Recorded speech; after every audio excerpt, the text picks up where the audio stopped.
Oh my gosh, I got a SG Anodized Navy. This is the new system for claiming your weekly rewards.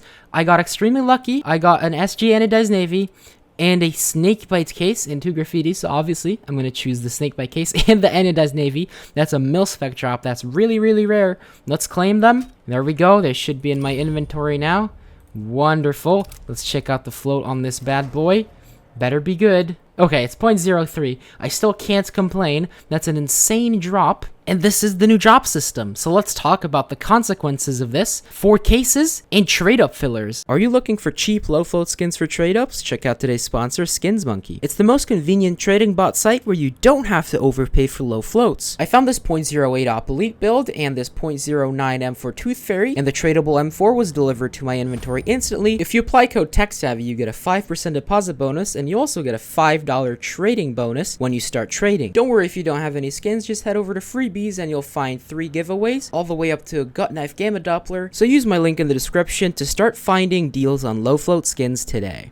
Now before we talk about the consequences, I have to talk about what actually changed. So the system in CSGO used to be that every week when you level up, you get both a case and an item drop. From what I could tell, the item drop had a 50% chance of being a graffiti and a 50% chance of being a skin. So this means that every week per player, you would get 1 case, half a skin on average, and half of a useless graffiti on average. Now the new drop system is slightly different. In terms of when you get the drops, it's exactly the same. Every week, if you level up, you get some kind of drop. So since the time is the same, I'm not going to discuss that any further because it doesn't really matter. So now you are presented with 4 different options and you get to choose 2 of them that you actually receive. In my case, I got a case, a skin, and 2 graffitis, but you can also get a case, 2 skins, and 1 graffiti. And I've just recently been made aware of the fact that sometimes your case can be replaced by a graffiti. So let's talk about cases first. Now, as I'm sure you all remember, back in April and May of 2023, there was a massive case boom, which caused every single case to go above a price of $1. And this was caused by the fact that because of the CS2 announcement, people started opening cases like crazy, and actually, they started opening cases faster than they were being dropped. So this made the case supply go down and down and down until all the cases went up to a crazy price. This was also around the time when the new drop system was announced to CSGO, where you would get 1 guaranteed case per level up per week.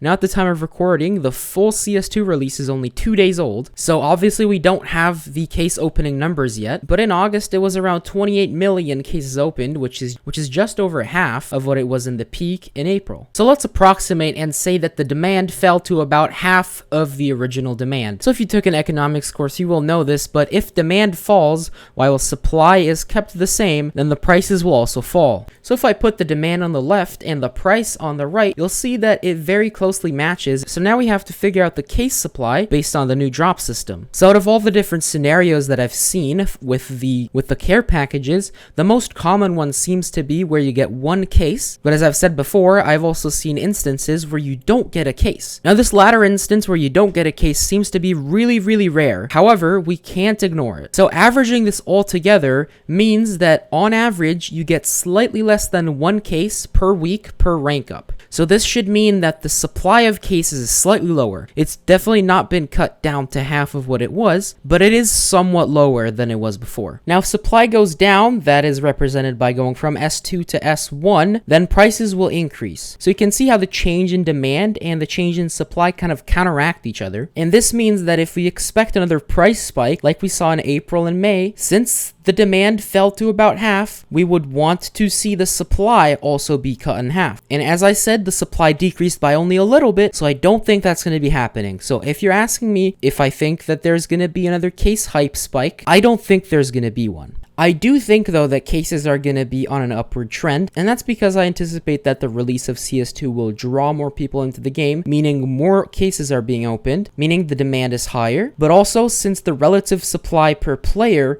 is slightly lower, these 2 factors should combine and cause a slow increase in the prices of cases. As always, this video is not financial advice. I am not telling you to buy cases. I'm not telling you to sell cases. Let me know what your thoughts are about this topic. If you don't agree with me, let me know why and what you think is going to happen. I hope you guys enjoyed this video. Good luck with your case investments, and I'll see you in the next one. Subscribe to Tech Savvy Scientist for ultimate luck.